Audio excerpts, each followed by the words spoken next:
مصطفى مصطفى منبع للصفا، سيد الأنبياء مشعل في الوفا، كان في عطفه لليتامى دفا.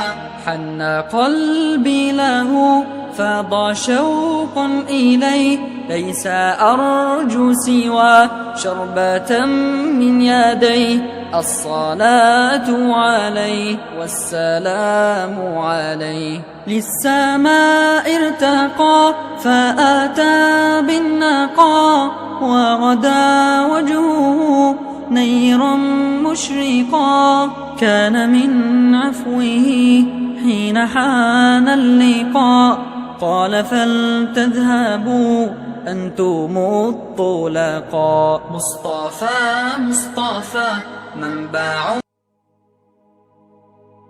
مصطفى مصطفى منبع للصفا، سيد الأنبياء مشعل في الوفا، كان في